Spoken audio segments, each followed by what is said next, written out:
Right, which means there must be a hole in this young man's game we don't know about because he's the number 3 recruit in the country. I have not He's a lefty. I don't know behind the about three-point range is questionable. Also, his weight. He lost a little weight before this game and everything, but during the regular season, there was more of him taking up the frame than in that picture. But that's right, the J. Where's the J? That's what you wonder about. The Lakers played last night, and the Lakers lost last night again, eliminated from playoff contention for the 5th straight year. But Lonzo Ball provided a bit of hope. 15 points on 7 of 8 shooting to go along with 11 assists and 8 rebounds. Many said that Lonzo could be an all-time great if he could improve his shot. Nick, how has Lonzo progressed this season? Listen, the one question on Lonzo all year has been, can his ability to shoot the 3, finish at the rim, and develop any type of mid-range game develop as quickly as his passing, rebounding, and, shockingly to me, his defense has at the NBA level? Because as you can go side by side, like the guy he was compared to out of college, Jason Kidd, their 2 rookie years, they're incredibly similar. Kidd was a slightly better shooter and averaged slightly more points per game, but the rest of the numbers, I mean, that's nearly identical, right? And Jason Kidd obviously had a first ballot Hall of Fame career. The reason I found yesterday interesting, and you saw it in 3 of those jump shots in the highlight, was he seemed to me on the mid-range to, on 3 of them, not cross his face as much as he had been, to bring it straight up on the right-hand side, which is the whole reason he hasn't been a threat at all from the mid-range. The whole reason there have been games like last week where he shot 12 threes is because it is hard off the bounce to get the shot up the way he does. You virtually can't. You virtually can't. And so this one here, like, that's a form on a mid-range shot that I haven't been seeing from Lonzo. I'm not saying he's going to shoot 7 of 8 every night, obviously, but that is he's going to have to adjust his shot, not necessarily on the 3, but on the mid-range shots to have a chance to get him off. That's what I thought was a huge step in the right direction. I've said all year, if we didn't know who LeVar Ball was, he was just your average NBA parent, then we would be looking at Lonzo Ball saying, you know what? He's going to be nice. I'm not saying I don't think he's going to be Magic Johnson. I declare he will not be Magic Johnson. He could be Jason Kidd. I think that's his ceiling.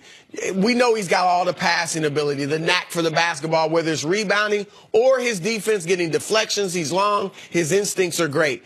The shot is what we have to watch, not just because of the strange form and the inaccuracy this season, but how I don't think you can have 2 types of jump shots. No. You know, like I don't even think you can shoot from 3 with his swinging motion, but then go to the foul line and shoot a typical jump shot form, and even like he did in the mid-range. So I think it's going to have to become one or the other. And it's going to have to become a more standard form. Did you see a slight adjustment yesterday on the mid-range? Yeah, his mid-range was, and he did it I hate once. to disappoint y'all, man. Like, I need y'all to really look at that video. Yeah. Like, I really, because that ball is definitely either at his nose or left of his nose. That shot right there, that ball is at his nose or left of his nose. Watch this shot right here. Watch this right here. Watch this ball. Where's that ball? That one there, I didn't say all of them, CC. And he shot that off like 1 foot, too. That one right there, the bank shot, it's off the left side. Okay, so it takes... What about this one, though? It takes a lot longer. That's straight up into the left side. It's a bad angle from the camera. All right, I looked at him. Now, as a college basketball player, you only spend so much time in the gym. I expect him to improve. This is his job. That's all they have to do is either shoot the basketball or watch basketball. That's all they're doing. This is the normal development that you're going to see. It's going to take an off season or 2 before he's able to change his shot. Last night's game, really it was about shot selection. All right, he was 7 of 8. He only hit 1 3-pointer, took 1 3-pointer, only took that. But the real numbers are not last night. Last night is not the way he's been playing. In the last 8 games, he's averaging 8 points a game. He is shooting 27% in the last 8 games, 26 of 96. And from 3-point range, he's made 1 shot, 1 3-pointer in the last 8 games. He is 8 out of 54 for 14%. Well, there is. So what do you don't like his game? Is that? I'm just saying last night he had a game where his shot selection was better. But the last 8 games before that, it was a lot of the same. If you go 12, no, it's mechanic. If you go 12 games before the previous 8, right? But there was an adjustment. Fire. So he's up and down. So there was. Terry Stotts talked about this, and a lot of people I think missed this.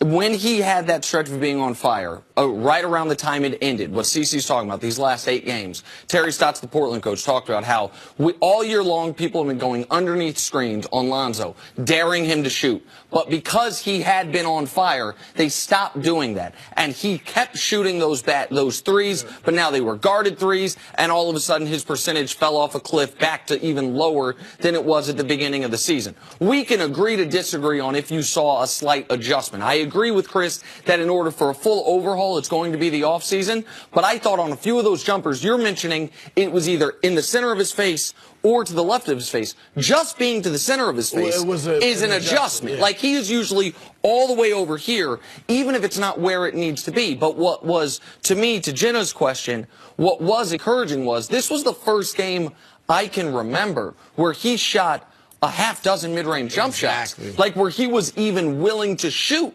mid-range jump shots. It has been threes or at the rim. The game where he was 1 of 12 from 3, he was 2 of 15 from the field. Those three non-3-pointers were all at the rim. He wasn't shooting the mid-range jump shot. So the adjustment, given how they're guarding him, to me is a positive development. Yeah, I totally agree. And just what you said, I mean, the fact that he took so many mid-range J's, and what it does, we know this is a league where more and more all teams are saying layup, dunk, or three-pointer. But having the mid-range just makes you tougher to defend. Because now I don't know, are you going to pull up from 15 or up, rather than thinking he's in the line, he's inside the arc now, he's definitely going to the rim. So this just gives him more versatility and makes him tougher to guard. All right, Chris, we'll see you a little bit later in the show. Coming up, though, here, how far can the Warriors